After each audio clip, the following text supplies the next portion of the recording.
آج کی کہانی بدر صاحب کی سچی آپ بیتی ہے، جس کو سن کر عقل دنگ رہ جائے گی اور جنات کے وجود پر آپ کا یقین اور بھی پختہ ہو جائے گا۔ تو کہانی شروع کرتے ہیں بدر صاحب ہی کی زبانی۔ میں نے ٹکٹ خریدا اور ٹرین میں سوار ہو گیا۔ ٹرین چل پڑی اور میں موبائل میں مصروف ہو گیا۔ 7 گھنٹے گزر چکے تھے، منزل قریب تھی۔ رات کے 2 بجے کا وقت تھا جب ٹرین میرے اسٹیشن پر رکی۔ میں نیچے اترا مگر میرے میزبان نظر نہ آئے۔ اسٹیشن چھوٹا سا تھا، ایک ٹی اسٹال نظر آیا جہاں ایک لمبا آدمی بیٹھا تھا۔ میں نے چائے اور بسکٹ منگوائے اور بینچ پر بیٹھ گیا۔ باقی مسافر بھی چائے جا چکے تھے۔ ٹرین چل دی اور پلیٹ فارم ویران ہو گیا۔ صرف زرد روشنی جل رہی تھی اور اسٹوو کی آواز سنائی دے رہی تھی۔ چائے بہت مزیدار تھی۔ چائے کے بعد میں چائے والے سے کچھ باتیں کرنے لگا۔ اتنے میں اسٹیشن کی عمارت سے 2 آدمی نکلے اور ان کے پیچھے کا منظر دیکھ کر میں چونک گیا۔ جب وہ پلیٹ فارم پر آئے تو انہوں نے مجھے دیکھ کر تیزی سے میری طرف آنا شروع کیا۔ میرے قریب پہنچنے پر پتہ چلا کہ وہ دونوں بڑی عمر کے اور باوقار تھے اور انہوں نے سلام کیا۔ ان میں سے ایک نے کہا کہ دیر اس لیے ہوئی کیونکہ گاڑی کا ٹائر پنکچر ہو گیا تھا۔ میں نے کہا کوئی بات نہیں۔ پھر میں نے ان سے کہا کہ تھوڑی دیر یہیں بیٹھ کر بات کرتے ہیں۔ انہوں نے اتفاق کیا اور 3 کپ چائے کا آرڈر دیا۔ میں نے ہنسی میں کہا چائے تو پی چکا ہوں مگر یہ چائے اتنی مزیدار ہے کہ دوبارہ پی لوں گا۔ ہم بینچ پر بیٹھ گئے۔ پلیٹ فارم خالی تھا۔ میں نے کہا اپنا تعارف کروائیں اور مسئلہ یہی بتائیں کیونکہ جب آپ لوگ آ رہے تھے تو آپ کے پیچھے کوئی اور بھی تھا۔ میری بات پر وہ دونوں چونک گئے۔ جو بڑا تھا اس نے کہا میرا نام منظور ہے اور یہ میرا چھوٹا بھائی ظہور ہے۔ ہم ایک مصیبت میں پھنس گئے ہیں۔ میں نے کہا اللہ پر بھروسہ رکھیں، سب ٹھیک ہو جائے گا۔ وہ دونوں ایک دوسرے کو دیکھنے لگے اور ایک بولا میں سرکاری محکمے میں اچھے عہدے پر فائز ہوں۔ بڑا گھر بنانا میرا خواب تھا۔ میں نے پرانا گھر بیچا اور اپنے حصے میں آئی زمین بیچ کر ایک پلاٹ خرید لیا اور اس پر مکان کی تعمیر شروع کی۔ میرے 2 بیٹے اور 3 بیٹیاں ہیں۔ بڑے بیٹے کا رشتہ میں اب اس بھائی ظہور کی بیٹی سے بچپن سے ہوا تھا۔ ہمارا ارادہ تھا کہ مکان کی تعمیر مکمل ہوتے ہی بچوں کی شادی کر دیں گے۔ مکان کی تعمیر کے بعد ہم نئے گھر میں شفٹ ہو گئے۔ شادی کے دن رکھے گئے اور دھوم دھام سے تیاریاں شروع ہو گئی۔ شادی کے بعد خاندان میں دعوتیں شروع ہو گئی۔ ایک صبح میں دفتر جانے لگا تو میری بیگم نے کہا آج ظہور بھائی نے رات کے کھانے کی دعوت دی ہے، ہم سب کو تو آپ جلدی آ جائیے گا۔ میں نے معذرت کرتے ہوئے کہا آج شام کو ایک دوست کی بیٹی کی بارات پہ جانا ہے، تم لوگ چلے جانا، میں فارغ ہو کر وہیں آ جاؤں گا۔ عصر کو 4 بجے میں گھر آیا تو گھر لاک تھا۔ میں سمجھ گیا کہ سب گھر والے ظہور کے گھر چلے گئے ہیں۔ میرے پاس ایکسٹرا چابی ہوتی ہے۔ میں نے گھر کا لاک کھول کر اندر جا کر کچھ دیر آرام کیا اور مغرب کے بعد وقت مقررہ پر دوست کی طرف چلا گیا۔ وہاں سے فارغ ہوتے 10 بج گئے۔ میں گھر کے گیٹ پر پہنچا تو 10:30 ہو چکے تھے۔ میں نے لاک کھولا اور اندر داخل ہو گیا۔ سامنے کچن میں برتنوں کی کھٹ پٹ کی آواز آ رہی تھی۔ میری بیٹی سیڑھیاں چڑھنے لگی تھی۔ مجھے دیکھتے ہی اس نے سلام کیا اور اوپری پورشن کی طرف سیڑھیاں چڑھ گئی۔ میں نے بیگم کو آواز دی تو کچن سے اس کی آواز آئی ابھی آئی۔ میں نے کہا میری چائے میرے کمرے میں پہنچا دو۔ یہ کہہ کر میں اپنے کمرے میں چلا گیا۔ کچھ تھکاوٹ محسوس کر رہا تھا اس لیے چائے کا کہہ دیا تھا۔ میں موبائل نکال کر 1-2 ضروری کال تھی وہ کرنے بیٹھ گیا۔ 10-15 منٹ گزر گئے، نہ بیگم آئی اور نہ چائے، تو میں نے اونچی آواز میں بیگم سے چائے کا کہا تو بیگم کی پھر آواز آئی بس لے کے آ رہی ہوں۔ میں نے پھر خود کو فون میں مصروف کر لیا۔ 10 منٹ اور گزر گئے۔ میں غصے میں اٹھا اور کمرے سے باہر آ کر کچن کی طرف دیکھا۔ کچن کی لائٹ آف تھی۔ میں نے بیگم کو آواز دی مگر ہر سو خاموشی تھی۔ کچن کی لائٹ آف دیکھ کر میں سمجھ گیا کہ یقیناً کسی بچے کے کمرے میں ہوگی۔ نیچے تینوں بیڈ روم کے دروازے بند تھے۔ میں نے ایک ایک کر کے سارے دروازے کھولے۔ کمروں کی لائٹ آف تھی۔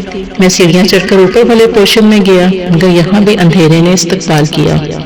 میں حیران کے ساتھ کدھر چلے گئے؟ جس بیٹی نے سلام کیا تھا میں نے اسے آواز دی مگر ہر سو خاموشی تھی۔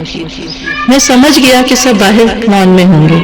میں سیڑھیاں اتر کے باہر لان میں آ گیا مگر لان خالی تھا۔ میں نے موبائل فون سے بیگم کا نمبر ملایا۔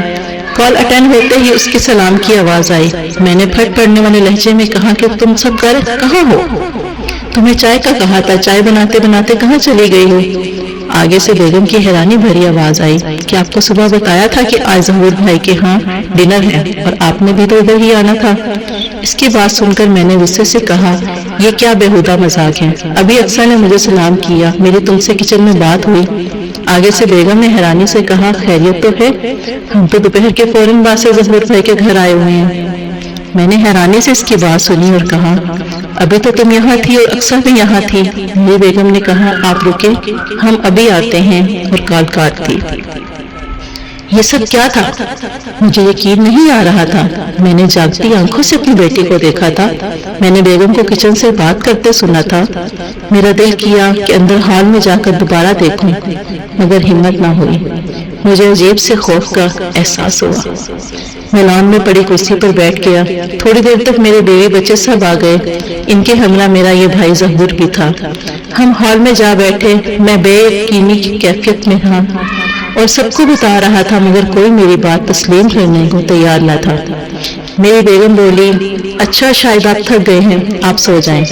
ان سب کی باتیں سن کر مجھے بھی یقین ہو چلا تھا کہ شاید یہ سب میرا وہم تھا، مگر جاگتی آنکھوں سے اتنا واضح وہم کیسے ممکن ہے؟ خیر، اس واقعے کے بعد سب نارمل ہو گیا۔ کچھ دن بعد بیگم اسٹور کسی کام سے گئی اور گھبرا کر باہر نکل آئی۔ بقول اس کے اسٹور میں گھٹنوں میں سر دیے ایک بوڑھی عورت بیٹھی ہے۔ بڑا بیٹا گھر تھا، وہ اسٹور گیا، مگر اسٹور میں کوئی نہ تھا۔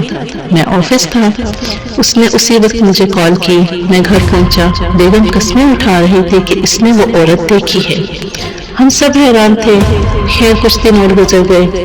میرا بیٹا جس کی شادی ہوئی ہے، وہ ایک رات دیر سے گھر آیا۔ اس کی بیوی اپنے میکے گئی ہوئی تھی۔ وہ کہتا ہے، جب میں کمرے میں جا کر بیڈ پر بیٹھا تو اس کی بیوی کی آواز آئی کہ آ گئے ہیں، تو اس نے فوراً کہا ہاں جی، اور چونک کر وہ دیکھا مگر کمرہ خالی تھا۔ وہ بھاگتا ہوا نیچے ہمارے پاس آیا۔ میں سو رہا تھا، اس نے اپنی ماں کو بتایا۔ اس کی ماں نے مجھے اٹھا کر ساری بات بتائی اور میں سر پکڑ کر بیٹھ گیا کہ یہ کیا میرے گھر میں شروع ہوا ہے۔ ایک دن ایک کلیگ سے مشورہ کر کے اس کے جاننے والے ایک عامل کے پاس گئے۔ اس نے حساب کیا اور بتایا، آپ پر تعویذ ہیں اور تعویذوں کی تابع مخلوق آپ کے گھر کو تنگ کر رہی ہے، یہ سب اسی کی وجہ سے ہو رہا ہے۔ اس کی بات سن کر میری پریشانی مزید بڑھ گئی۔ میں نے پوچھا، اب اس کا کیا حل ہے؟ تو عامل صاحب نے کہا، مجھے کل اپنے گھر لے جائیں۔ اگلے دن میں کلیگ کے ساتھ جا کر انہیں اپنے گھر لے آیا۔ انہوں نے پورے گھر میں گھوم کر دیکھا اور بولے، پورا گھر آسیب سے بھرا پڑا ہے، میں گھر کو ابھی صاف کیے دیتا ہوں اور سب کو جلا دیتا ہوں۔ عامل صاحب کمرے میں آلتی پالتی مار کر بیٹھ گئے اور منہ میں کچھ پڑھنے لگے۔ میں، میرا کلیگ اور میرا بڑا بیٹا ساتھ بڑے صوفے پر بیٹھ گئے۔ عامل صاحب کو پڑھتے کو 10 منٹ ہوئے ہوں گے کہ ہال میں ایک زناٹے دار تھپڑ کی آواز پہنچی۔ تو زوردار تھی، شاید عامل صاحب کے چہرے پر پڑنے والا تھپڑ بھی اتنا ہی زوردار تھا۔ ہم نے عامل صاحب کو دیکھا جو ایک ہاتھ گال پر رکھے دوسرا ہاتھ زمین پر ٹکائے ادھر ادھر دیکھ رہے تھے۔ اسی دوران ایک اور تھپڑ کی آواز آئی اور عامل صاحب اٹھ کر دروازے کی طرف بھاگے۔ وہ 4-5 قدم بھاگے ہوں گے کہ ایک اور تھپڑ کی آواز گونجی اور وہ منہ کے بل زمین پر جا گرے اور اپنی ناکام کوشش کرتے ہوئے تیزی سے وہ اٹھ کر باہر کی طرف لگ گیا۔ میں نے عامل صاحب کو روکنے کی کوشش کی، لیکن وہ میرے دیکھتے ہی دیکھتے گلی سے باہر نکل گئے۔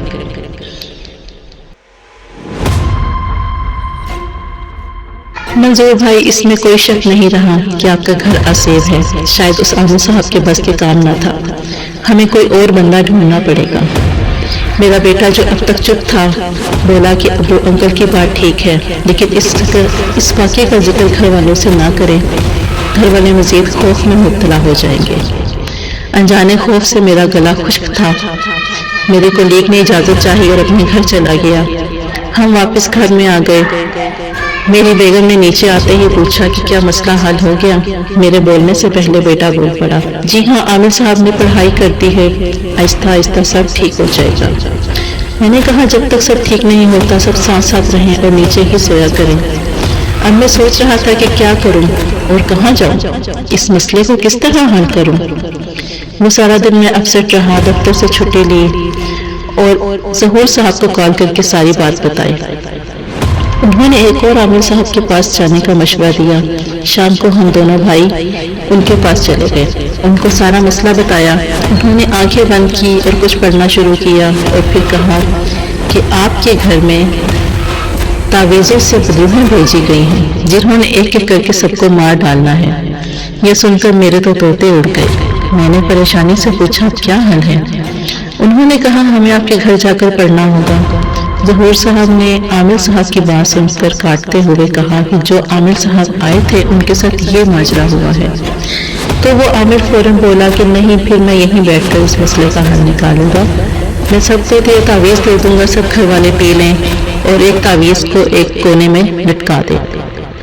ہم نے بالکل ان کی ہدایت کے مطابق اسی طرح کیا، سب نے پی بھی لیا۔ اس رات میں نے خواب دیکھا کہ کوئی عورت میرے سرہانے کھڑی ہے اور اس کے ہاتھ کیچڑ سے بھرے ہیں اور وہ ان ہاتھوں سے میرے بالوں میں انگلیاں پھیر رہی ہے۔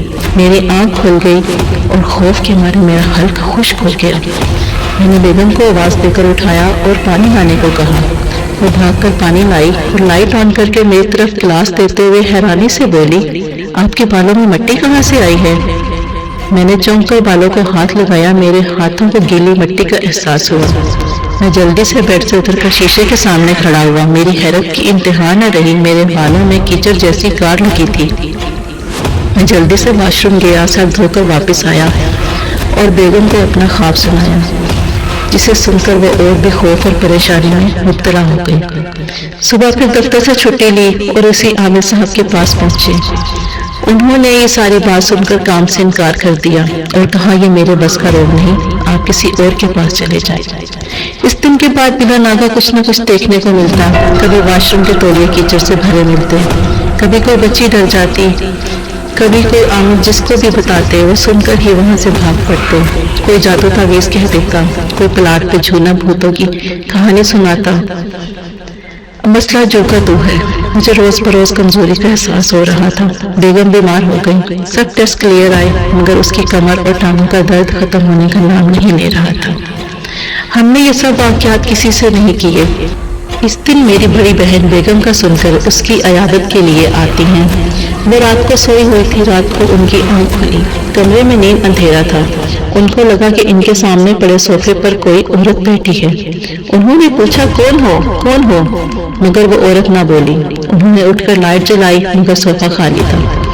صبح ان کے کمرے میں میری بیٹی گئی تو انہوں نے ہنستے ہوئے سارا قصہ سنایا کہ رات میں تو ڈر ہی گئی تھی، اور ساری بات سناتے سناتے میری بیٹی نے ان کو گھر میں رونما ہونے والے سارے واقعات سنا دیے، جسے سن کر وہ سیدھا میرے پاس آئی اور برہم ہونے لگی کہ بہن بھائیوں سے اس طرح کی باتیں نہیں چھپاتے۔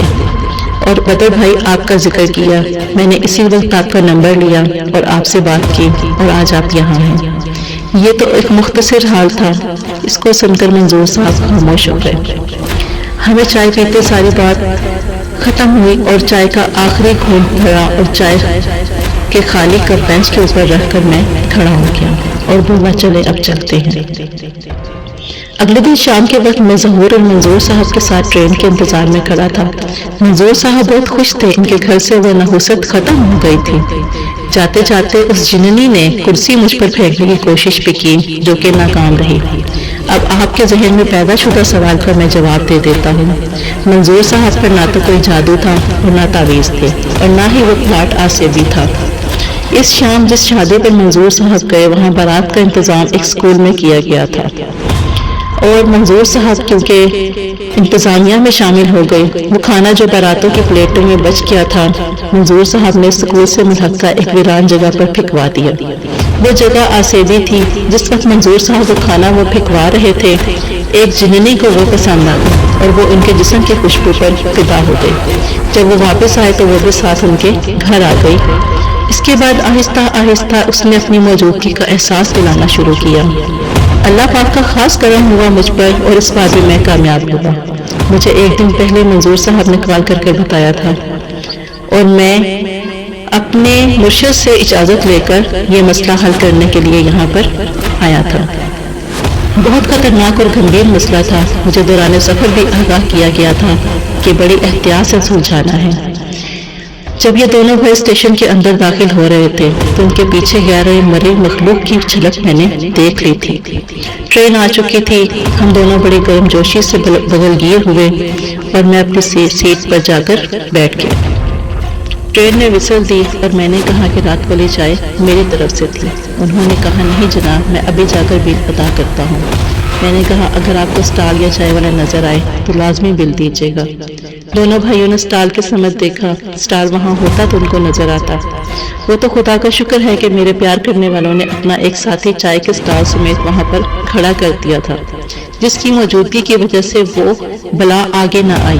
اور منظور صاحب کے گھر بھی اسی نے اس کو قابو رکھا اور مجھے مکمل پڑھنے اور حصار کرنے کا موقع مل گیا. ہلکے سے جھٹکے کے بعد ٹرین چل پڑی اور وہ دونوں بھائی حیرانی سے ہاتھ ہلاتے پیچھے رہ گئے. بہت جلد ایک نئی آپ بیتی کے ساتھ ضرور حاضر ہوں گے. آپ سب کے لیے بہت ساری دعائیں. مزید کہانیوں کے لیے ہمارا چینل سبسکرائب کریں اور ویڈیو کو لائک اور شیئر ضرور کریں.